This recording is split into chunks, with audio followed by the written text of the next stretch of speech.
کبھی کبھار تمہاری چاہت کا تمہارے نصیب سے بس ایک دعا کا فاصلہ ہوتا ہے، اور پھر وہ جو ایک دعا ہوتی ہے نا، وہ آغاز سے انجام تک سب کچھ بدل دیتی ہے۔ ان منزلوں پر خوش ہو جاؤ جو اللہ نے تمہارے لیے چنی ہیں، پھر وہ تمہیں ان منزلوں تک خود ہی لے جائے گا جن تک تم پہنچنا چاہتے ہو۔ تمہارا یقین اور تمہاری دعائیں ہی تمہارا مقدر ہوتی ہیں۔ وہ کچھ چیزیں تمہاری دسترس سے اس لیے بھی نکال دیتا ہے تاکہ تم جان سکو کہ کچھ چیزیں اللہ کو پانے کے بعد ہی ملا کرتی ہیں۔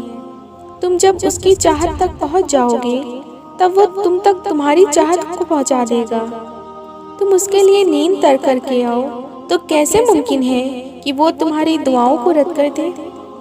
ممکن یا ناممکن کا مت سوچو، بس اس پر یقین رکھو جو تم نے مانگا ہے پھر تمہیں وہی دیا جائے گا جو تم چاہتے ہو۔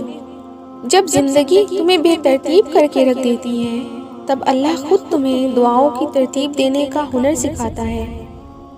آغاز میں کچھ چیزیں مشکل ضرور بناتا ہے، مگر اختتام وہ ہمیشہ ویسا ہی کرتا ہے جیسا تم چاہتے ہو، اور جب وہ مہربان ہوتا ہے تب وہ ساری حقیقتیں تم پر عیاں کر دیتا ہے۔ پھر وہ یا تو تمہاری رضا میں راضی ہو جاتا ہے یا تمہیں اپنی رضا میں راضی کر لیتا ہے۔ وہ جس کو نہ نیند آتی ہے اور نہ اونگ، تمہیں لگتا ہے وہ تمہاری اذیت میں گزرے ہوئے کسی بھی لمحے سے بے خبر ہو سکتا ہے، پھر تم اس کی رضا کے لیے اپنی جس خواہش کو رد کر دیتے ہو وہ اسی خواہش پر راضی ہو کر اسے تمہارا مقدر بنا دیتا ہے۔ یہ اس کی تقسیم ہے کہ وہ کچھ کو بن مانگے ہی عطا کر دیتا ہے، اور کچھ کی پکار اسے اتنی پسند ہوتی ہے کہ وہ تمہیں بار بار سنتا ہے۔ دعا چاند کو 2 ٹکڑوں میں تقسیم کر سکتی ہے، دعا سمندر کو 2 حصوں میں بانٹ سکتی ہے، دعا ناممکن کو تمہارے لیے ممکن بنا سکتی ہے، دعا جو چھن گیا ہو اسے پھر سے واپس لا سکتی ہے، اور وہ تمہیں دعا کی ہمت اور صبر کا حوصلہ تبھی دیتا ہے جب وہ تم سے راضی ہوتا ہے، اور جب وہ راضی ہوتا ہے تو تمہاری ہر رضا پہ حکم کن فرما دیتا ہے۔ اللہ صرف تمہارے راستوں کو موڑتا ہے، تمہاری دعاؤں کو نہیں۔ وہ تمہیں اپنے طریقے سے تمہاری من پسند منزل تک لاتا ہے۔ بس پھر صبر کرو اور دعا کرنا کبھی مت چھوڑنا، پھر دیکھو تم اپنی دعاؤں سے وہ بھی پالو گے جو تمہارا نہیں۔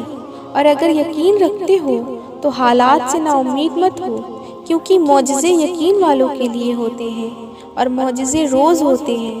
تو پھر ڈرو مت، تم جہاں کہیں بھی ہو اللہ تمہارے ساتھ ہے۔ اور یہ بھی تو ہو سکتا ہے کہ تم نے جو دعا ناممکن سمجھ کر مانگنا چھوڑ دی وہی قبولیت کی دعا ہو۔ یہ بھی تو ممکن ہے کہ معجزے تمہاری ایک آخری دعا کے منتظر ہو۔ تو پھر رکو مت، دعا کرتے رہو، اللہ ضرور حکم کن فرمائے گا۔ آمین۔